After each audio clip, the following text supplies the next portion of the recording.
नमस्कार, मी लतिका। आज मी तुम्हाला हिरव्या मिरचीची फरसबी बनवून दाखवणार आहे। त्यासाठी बघा कढई गरम करत ठेवली, त्यामध्ये तेल टाकून घेऊया। तेल टाकायचे आपल्याला एक पळी, तुमच्या आवडीप्रमाणे थोडंसं कमी जास्त केलं तरी चालेल आणि गरम होऊन देऊया। तेल गरम झालेलं आहे, त्याच्यामध्ये टाकायचं छोटा 1 चमचा मोहरी, छोटा 1 चमचा जिरे, त्यात टाकणार आहे मी कढीपत्ता, त्यात टाकणार एक छोट्या आकाराचा कांदा। बघा असा जास्त बारीक पण नाही जास्त मोठा पण नाही, असा कापून घेतलेला। आता कांदा चांगला भाजून घेऊया। कांदा बघा चांगला भाजलेला आहे, त्यात टाकायची आपल्याला थोडीशी हिंग पावडर आणि त्यात टाकायची आपल्याला थोडीशी हळद आणि आपण हे सगळं 1 मिनिटभर परतून घेऊया। आता त्यात टाकायचे बघा आपल्याला हिरवी मिरची कुटून घेतलेली। ह्याच्यामध्ये काय काय आहे, 3 हिरव्या मिरच्या आहेत त्या कमी तिखटवाल्या, थोडीशी कोथिंबीर घेतलेली, अर्धा इंच आलं घेतलेलं आहे, पाकळ्या लसणाच्या घेतलेल्या आहेत, ते सगळं मी कुटून घेतलेलं आहे। बघा अशा पद्धतीत तुमच्या तिखटाप्रमाणे मिरची घ्यायची।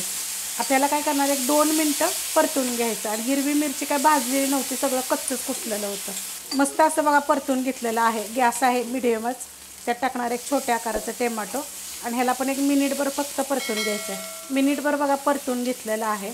आता ह्याच्यामध्ये टाकायचे आपल्याला चवीप्रमाणे मीठ, हलवून घेऊया आणि ह्याच्यात टाकणारे 2 चमचे शेंगदाण्याचं कूट, भाजून मोठं मोठं कुटून घेतलेलं आहे। त्यात शेंगदाण्याचं कूट नाही टाकलं तरी पण चालू शकतं, ह्या चमच्याच्या वापाने घेतलेलं आहे। मिक्स करून घेतले, त्यात टाकायचे आपल्याला फरसबी, 250 ग्रॅम फरसबी आहे, स्वच्छ धुवून बारीक अशी कापून घेतलेली आहे। आता याला काय करते, 1-2 मिनटं मी परतून घेते। 2 मिनटं चांगली मी मिडियम गॅसवर परतून घेतलेले आहे। बघा गॅस करणार आहे आता बारीक, एक जागी केलेला आहे आणि आपण ह्याच्यावर ठेवूया पॅक झाकण एकदम आणि आपण ह्याला 15 मिनटासाठी शिजवून देऊया। वाफेवर मस्त अशी शिजली जाते, 15 ते 20 मिनटं लागतात। जर तुमची कढई पातळ असेल ना तर एकदा जरूर बघा, एकदा हलवा।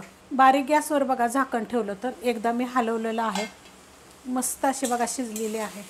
वाफेवर नुसते ते छान होते ना, फक्त फास्ट गॅस मिडियम गॅस असं करू नका, बारीक गॅसवर करा, कारण ह्याला पाणी सुटलं की नाही तर त्याच पाण्यामध्ये ती छान अशी शिजली जाते आणि चवीला तर हिरव्या मिरचीची मस्त लागते। खूप रेसिपी मी वेगवेगळ्या पद्धतीने टाकलेल्या आहेत। रेसिपी बघितली की लाईक आणि कमेंट करायला बिलकुल विसरू नका।